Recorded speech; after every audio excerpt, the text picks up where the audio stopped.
دا حکومت چې نن سبا پر پاکستان کې جوړ دی د پی ټی آی دا حکومت دې ډېرې لویې نارې لګولې او دې دا خبره کوله چې موږ دلته د مدینې ریاست جوړو.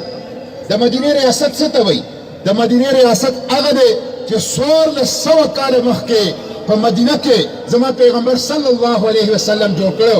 د مدینې ریاست نظام پکې قرآن و سنتو مشر یې زما پیغمبر صلی الله علیه وسلم. دې دا خبره کوله چې موږ د مدینې ریاست جوړو. خو 8 میاشتې وشولې په حکومت کې راغلي دي، په خپل د حکومت په ګاډي باندې لیکل کړي دي د مدینې ریاست او ګاډي روان کړي د اسرائیل طرف ته، یهودیانو طرف ته ګاډي روان کړي دي. عزیزانو نامنظور یہ نظام په نامنظور دې 8 میاشتو کې په جماعتونو خلاف سازشونه وکړه، د مدرسو خلاف سازشونه وکړه، د عقیده ختم نبوت خلاف سازش وکړه، د ناموس رسالت خلاف سازشونه وکړل او په قومي اسمبلی کې راپاڅېدل او اعلان یې وکړ چې یهودیانو سره زمونږ دښمني نشته دی، د عربیانو دښمني ده ورسره، د بیت المقدس به ورته حواله کړو او یهودیانو سره به روغه وکړو.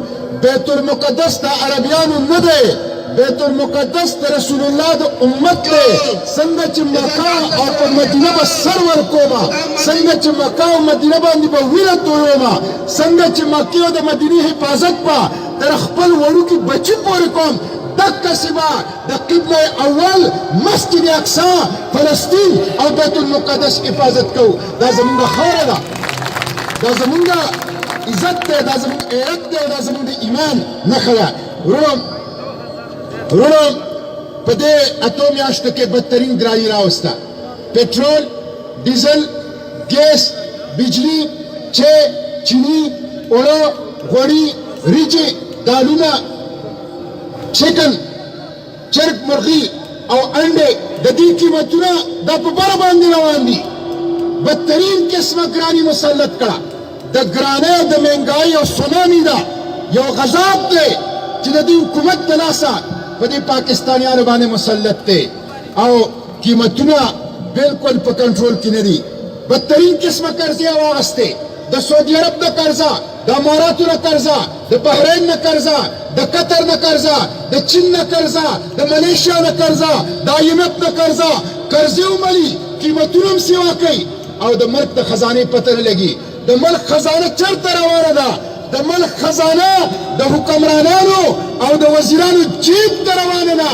دغه قرضې د دې دپاره دي، دا قیمتونه د دې دپاره سیوا کوي.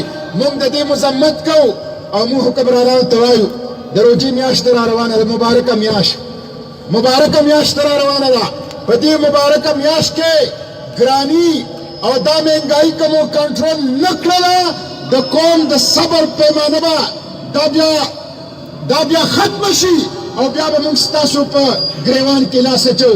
قوم نور دا ظلم او قوم دا جبر او قوم دا لوټمار د حکمرانانو د لاسه دا نور نه برداشت کوي.